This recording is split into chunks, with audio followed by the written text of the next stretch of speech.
미래는 인간의 현재의 삶에 지대한 영향을 미칩니다. 오진 않았지만 미래는 우리가 지금 살아가고 있는 현재의 삶에 엄청난 영향을 미칩니다. 팀 켈러 목사님의 이해를 약간 변형시켜서 우리 이 시간 함께 생각해 보도록 하겠습니다. 이제 저와 여러분이 로스앤젤레스 북서쪽에 있는 옥스나드 지역으로 가서 1년 내내 365일 딸기를 재배하게 되었습니다. 생각만 해도 허리가 아프시죠? 딸기를 재배하게 되었어요. 우리가 마치 이주 노동자처럼 따가운 햇빛 아래 하루 12시간 딸기 농사를 지어야 합니다. 작업 환경 형편없습니다. 좋지 않아요. 방도 쪽방이고 함께 쓰는 화장실은 더럽고 샤워도 줄 서서 해야 하고 음식도 별로입니다. 사장이 우리 가운데 한 사람을 불러내어 말합니다. 1년 열심히 일하고 나면 당신에게 4만 불을 주겠습니다. 6일 하루 12시간 일하는 걸로 쳐서 숙식을 제공한다 해도 최저임금 수준입니다. 그런데 이제 다른 사람 한 사람을 부릅니다. 다른 사람에게 이렇게 말합니다. 열심히 일하며 견디면 1년 후에 내가 당신에게 400만 불을 주겠소. 성도 여러분들 놀라지도 않으세요? 400만 불을 주겠소. 현재 환경은 똑같습니다. 돈은 아직 받지 않았습니다. 통장에 돈이 들어온 것도 아닙니다. 현재 일해야 되는 환경은 두 사람 다 똑같습니다. 1년 후의 약속일 뿐 주어진 작업 양이나 작업 환경은 똑같습니다. 하지만 성도 여러분, 일하는 태도와 방식이 완전히 다를 것입니다. 완전히 다를 것입니다. 4만 불로 계약한 사람은 잠시 후 힘들다고 불평할 것입니다. 여기서 일하는 것이 어쩌면 손해일지 모른다고 생각할 겁니다. 숙소가 더럽다고 다른 곳 알아봐야 되겠다고 그런 태도로 하루하루 일하며 견디어 갈 것입니다. 하지만 400만 불이 약속된 사람은 매일매일 기쁨으로 열심히 일할 것입니다. 똑같이 힘들고 똑같이 고되지만 그는 어쩌면 노래하며 휘파람을 불며 1년 후에 받을 400만 불로 내가 가족들과 함께 어떻게 무엇을 할 것인가 하는 기대로 희망에 부푼 채 기쁘고 감사하며 똑같은 환경을 지낼 것입니다. 성도 여러분, 미래가 현재에 엄청난 영향을 미칩니다. 현재는 똑같은 환경이지만 미래에 무엇이 기다리고 있느냐에 따라 오늘 우리의 현재의 삶은 완전히 뒤바뀝니다. 성도 여러분, 여러분은 미래를 어떻게 생각하십니까? 오늘 우리의 이 질곡 많은 삶을 끝내고 미래에 무엇이 기다리고 있으리라 확신하며 기대하고 계십니까?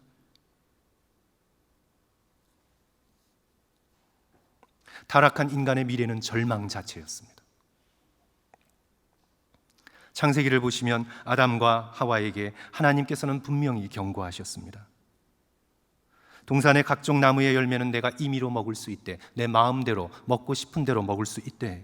선악을 알게 하는 나무의 열매는 먹지 말라. 내가 먹는 날에는 반드시 죽으리라. You will surely die. 내가 반드시 죽게 될 것이다. 그런데 아담과 하와는 그것을 따먹어 버렸습니다.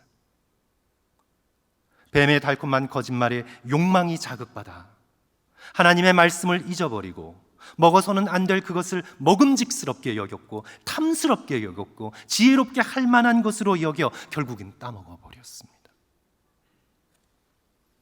하나님의 무한하신 자비와 긍휼로 당장 그 자리에서 죽지는 않았지만 결국 그들은 죽게 되었습니다. 죽음이 그들의 삶 전체를 통해, 인류의 삶 전체를 통해 왕 노릇하게 되었습니다. 인생을 100년을 살고 1000년을 산다 해도 결국에는 마지막에 죽음으로 끝나게 되어 있습니다. You will surely die.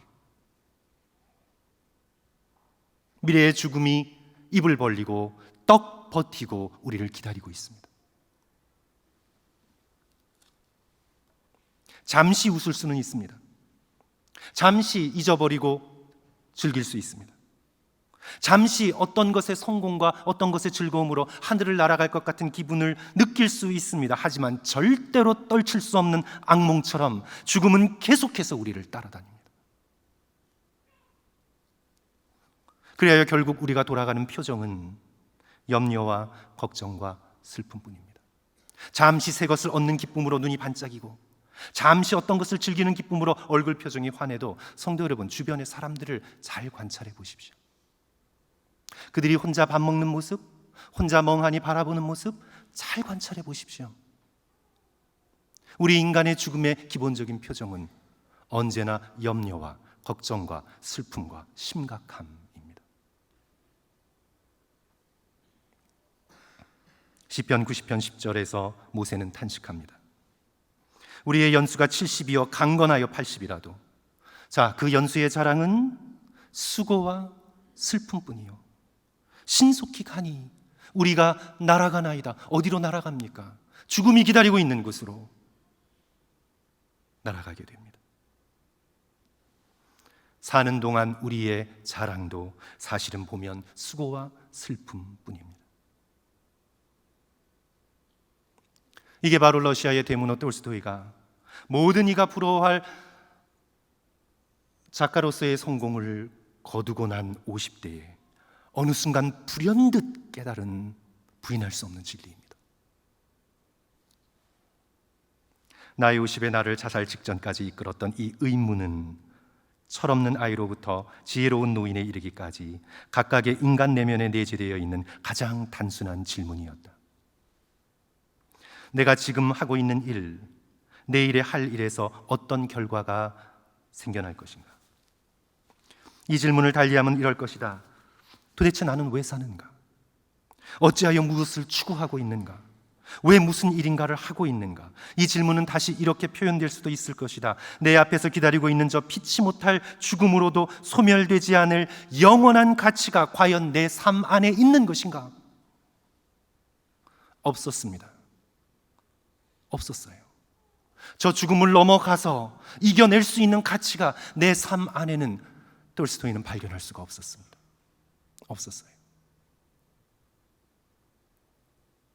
그는 문화적으로 종교인이었지만 아직 살아계신 예수 그리스도, 부활과 생명이신 예수 그리스도를 만나지 못했기 때문에 이 질문에 답할 수가 없었어요. 그리하여 그의 마지막은 절벽이었습니다. 천길 낭떠러지였습니다. 오늘 뭔가를 이룬 것 같아 사람들의 순간적인 박수 소리를 받았다 해도 그는 결국 추락하게 될 것을 알고 있었습니다. 그러나 반면에 그리스도인의 기쁨은 부활하신 예수 그리스도에게서 나오는 기쁨입니다.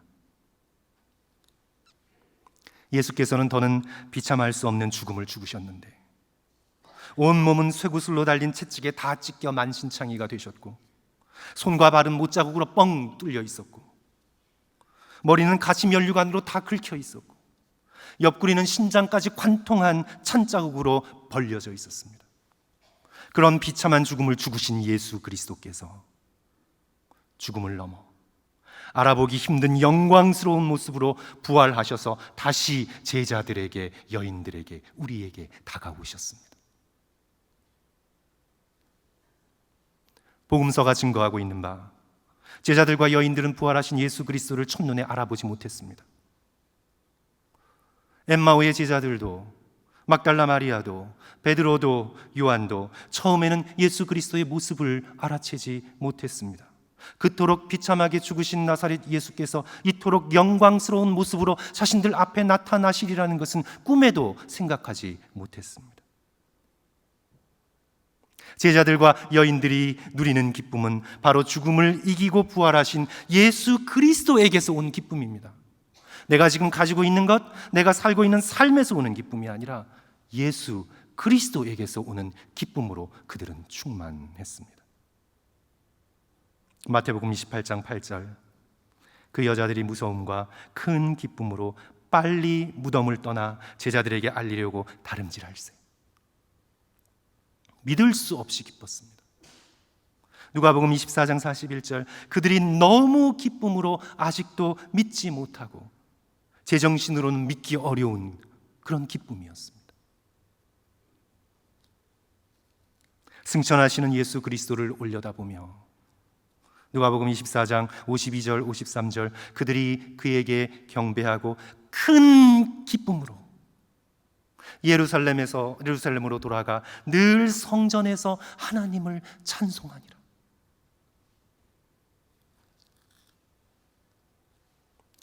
오늘 본문의 말씀을 기록하고 있는 사도 바울의 기쁨도 부활하신 예수 그리스도에게서 오는 기쁨입니다.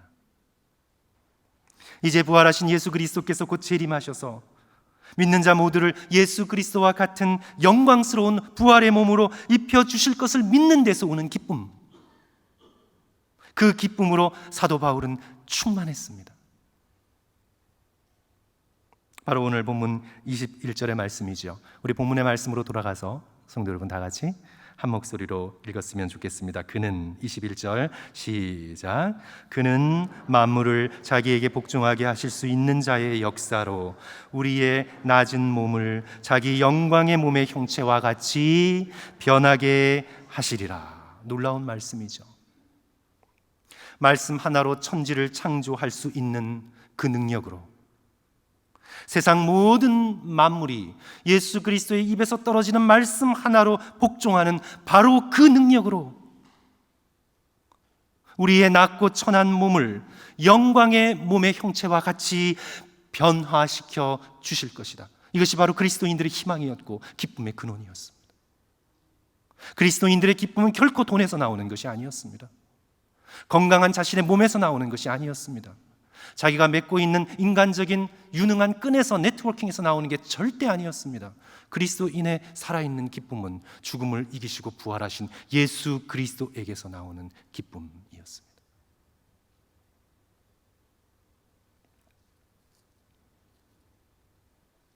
우리의 이 몸은 이미 죽음의 흔적을 지니고 있습니다. 저와 여러분이 인정하든 인정하지 않던 오늘 우리는 이 순간도 죽어가고 있습니다. 하루가 다르게 늙어가고 하루가 다르게 약해져 갑니다. 어느 날 문득 깨달아 놀랄 뿐이지 우리는 그렇게 되어 왔습니다. 지난주에 양로병원에 계신 우리 90대 중반의 집사님 한 분을 신방했는데 제 목소리는 알아들으시는데 눈을 뜨실 힘이 없어요. 눈꺼풀을 올릴 힘이 없어요. 아기처럼 그냥 이렇게 웅크리고 누워 계셔서 집사님, 신동철 목사입니다. 알아들으세요. 고개는 들이세요. 눈을 뜨실 수가 없어요.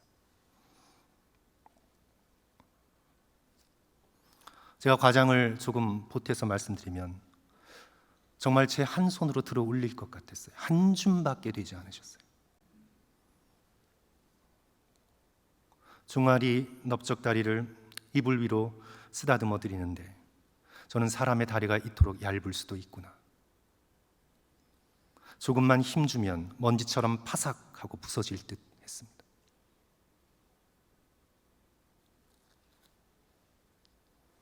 그런 우리의 낮은 몸을,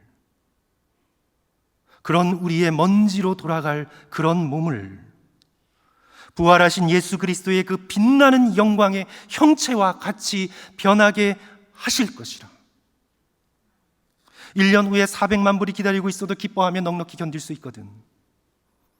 하물며 우리의 미래에 죽지 않은 몸, 생명력으로 충만한 몸, 저와 여러분의 10대, 20대와 감히 비교할 수 없는 너무나 생기발랄하고 아름다운 몸, 죽음과 죄와 고통에 대한 모든 염려와 불안을 다 떨쳐낸 몸, 그 영광스러운 몸이 기다리고 있는데 성도 여러분, 어떻게 기뻐하지 않을 수 있겠습니까? 사도 바울의 기쁨은 바로 부활하셨고 재림하실 예수 그리스도로 말미암아 미래로부터 현재로 침투해 오는 천국의 기쁨이었습니다. 그래서 사도 바울은 어디서 무엇을 하든지 어떤 상황 가운데 있든지 부활의 예수 그리스도께서 약속하신 미래의 영광의 기쁨, 하늘의 기쁨, 천국의 기쁨으로 늘 충만했던 것입니다. 그렇다면 사랑하는 성도 여러분, 우리는 어떻게 우리의 현재의 삶에서 미래의 영광의 기쁨, 천국의 기쁨을 주장하며 경험할 수 있을까요? 오늘 본문의 말씀이 그 답을 한 가지로 주고 있는데 우리가 함께 살펴봅니다. 영에 속한 사람, 하늘에 속한 사람을 본받아야 합니다. 이것이 바로 미래의 영광의 기쁨을 내가 누리는 비결입니다. 영에 속한 사람, 천국에 속한 하늘의 사람을 찾아내어 본받아야 합니다. 17절의 말씀 성도 여러분 다 같이 함께 읽으면 좋겠습니다. 3장 17절 형제들아 한 목소리로 읽습니다. 시작. 형제들아 너희는 함께 나를 본받으라. 그리고 너희가 우리를 본받은 것처럼 그와 같이 행하는 자들을 눈여겨보라. 형제들아, 빌립보 교회 형제들에게 너희는 나를 본받으라. 그리고 너희가 우리를 본받은 것처럼 그와 같이 행하는 자들을 눈여겨서 살펴보라. 빌립보 교인들에게 사도 바울은 자신을 본받으라고 말하고 있습니다. 교만처럼 들리지만 절대 아닙니다. 빌립보 교인들은 사도 바울이 영적으로 난 자녀와 같은 존재들입니다.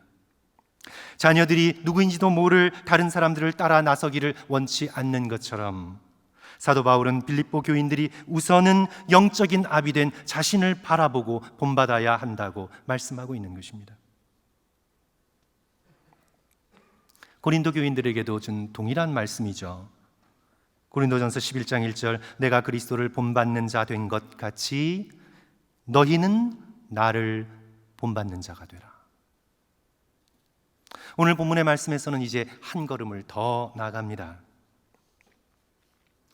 이제 너희들이 나를 따르면서, 그러나 육체적으로 사도 바울은 빌립보 교인들과 함께 있을 수 없었기에 이제 나를 본받고 따르면서 동시에 너희 주변에 빌립보 교회 안에 본받을 사람이 있나 잘 살펴보라고 권면합니다. 너희가 우리를 본받은 것처럼 그와 같이 행하는 자들을 눈여겨보라.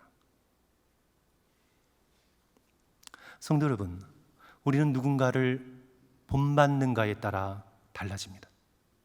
우리는 어려서부터 그래 왔습니다.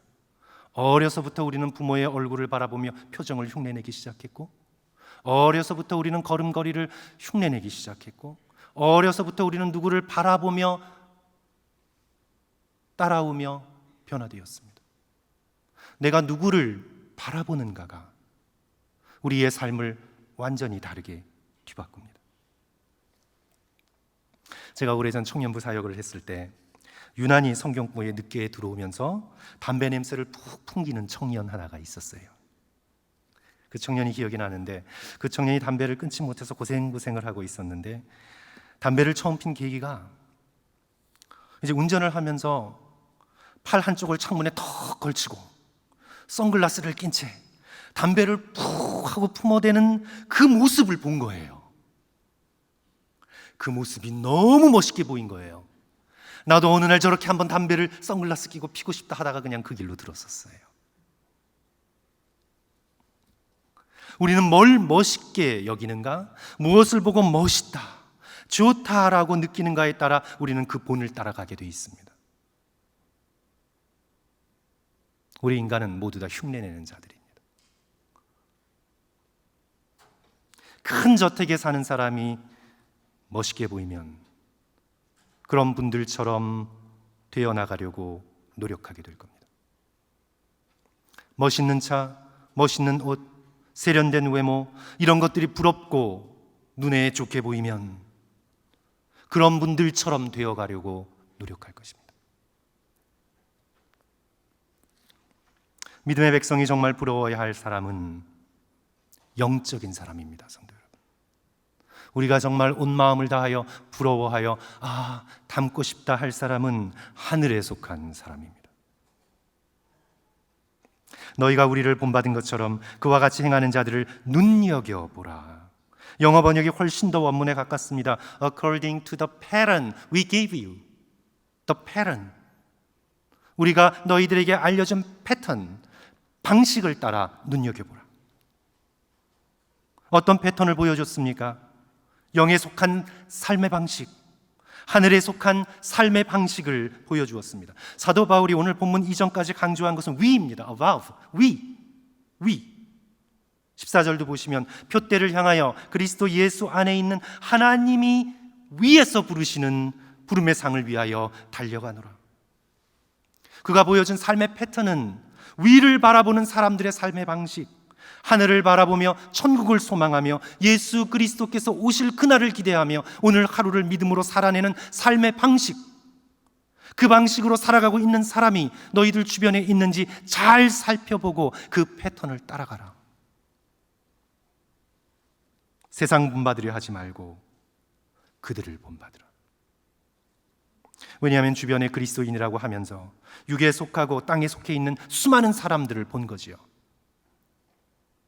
18절 19절 내가 여러 번 너희에게 말하였거니와 이제도 눈물을 흘리며 말하노니 여러 사람들이 그리스도의 십자가의 원수로 행하느니라. 어떤 사람들인가요? 이들이 도대체 어떻게 행하길래 겉은 그리스도인이라고 부름을 받지만 속은 사실상 십자가와 반대로 행하는 사람들입니까? 19절 그들의 마침은 멸망이요 그들의 신은 배요 그 영광은 그들의 부끄러움에 있고 땅의 일을 생각하는 자니라. 육에 속한 사람, 육신의 만족만을 위해서 사는 사람, 자신의 배만을 채우기 위해 살아가는 사람, 한마디로 땅에 속해 있는 사람입니다. 땅의 일을 생각하는 자라. 그런 사람들을 본받기 위해 그런 사람들을 쳐다보고 그런 사람들을 찾아내고 그렇게 너희들의 귀한 삶의 시간들을 허비하지 말고 텔레비전이나 드라마나 물건 선전에 나오는 모델들이나 화려하고 번쩍이는 세상 욕망을 채워가는 사람들을 좋다 생각하여 그들의 삶의 패턴을 본받지 말고 믿음의 백성이 눈여겨보아야 할 사람은 이 세상을 나그네로 살면서 하늘의 소망을 두고 천국을 바라보고 예수 그리스도의 재림을 기다리는 사람, 주님이 오시겠다면 아예 주님 아직 아니에요, 아직 난 옛, 그러는 게 아니라 주 예수여 어서 오시옵소서, 주를 기다리는 사람, 그 사람이 너희들의 주변에 있나 눈여겨 살펴보고 그런 사람들을 본받으라.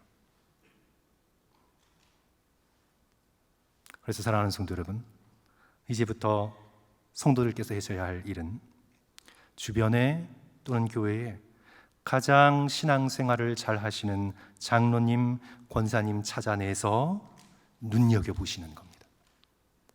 따라다니시는 겁니다. 집까지는 따라가시면 안 돼요. 따라다니시는 겁니다.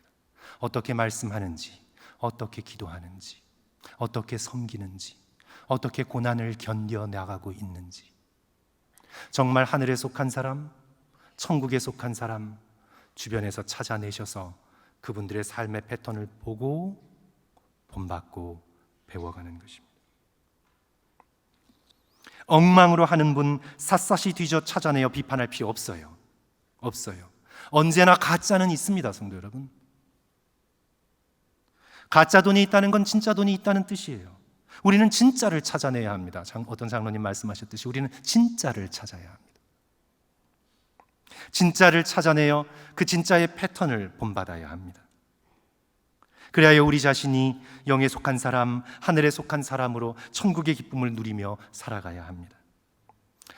쉽게 찾을 수 없어요. 목사님 못 찾겠어요. 그렇다면 성도 여러분, 위대한 신앙인의 삶을 기록한 신앙서적을 읽는 것이 엄청난 도움을 가져다 줍니다. 성경의 말씀과 함께 힘들고 고된 시대를 믿음으로 살아낸 하늘에 속한 사람들의 신앙의 전기를 성도 여러분 열심히 읽으십시오. 핸드폰에다 시간 다 뺏기지 말고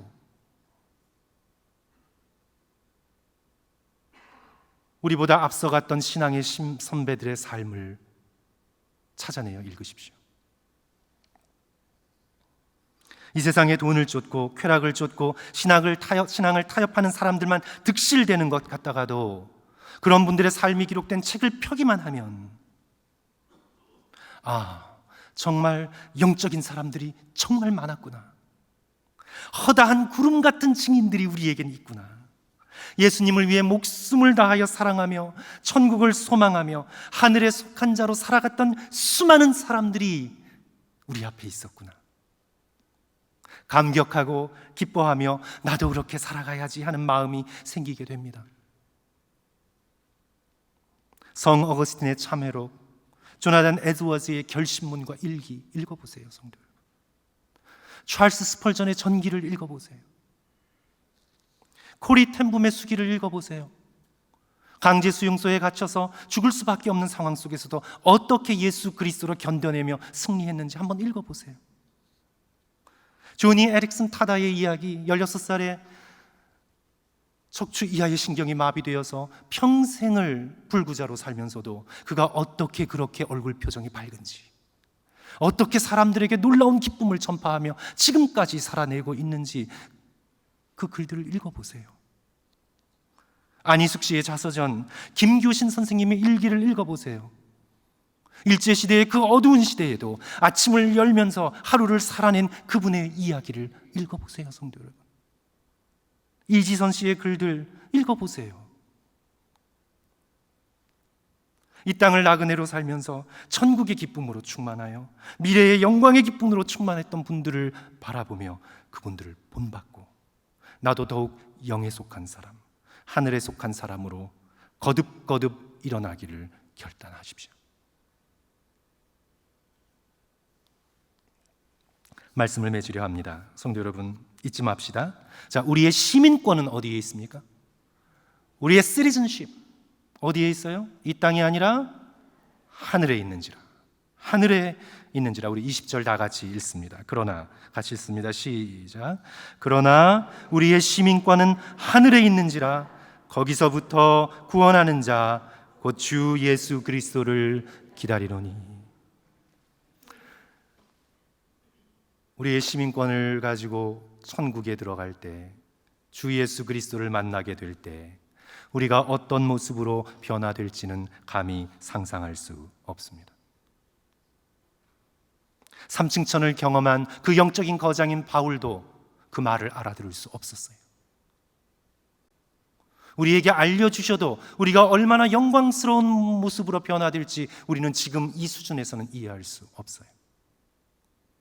고린도전서 2장 9절, 기록된 바 하나님이 자기를 사랑하는 자들을 위하여 예비하신 모든 것은 눈으로 보지 못하고 귀로 듣지 못하고 사람의 마음으로도 생각하지 못하였다 함과 같으리라. 성도 여러분, 상상할 수 없이 좋을 것입니다. 손에 쥐고 있는 400만 불짜리 수표는 휴지 조각에 불과할 것입니다. 정신 차리지 못할 정도로 영광스럽고 놀라울 것입니다. 비록 이 땅에서 우리가 빛나지 못했다 해도 천국에서는 해같이 빛날 것입니다. 이 땅에서 우리는 평생 약했어도 천국에서는 우주를 가로지를 수 있을 만큼 우리는 강할 것입니다. 이 땅에서는 밀쳐져 코너에 몰리는 인생을 살았어도 천국에서는 예수 그리스도와 함께 왕노릇하게 될 것입니다. 미래에 대한 이 영광에 대한 기쁨으로 사랑하는 성도 여러분, 현재의 모든 어려움과 슬픔들을 넉넉히 이겨나가시는 저와 여러분 되시기를 주님의 이름으로 간절히 축원합니다.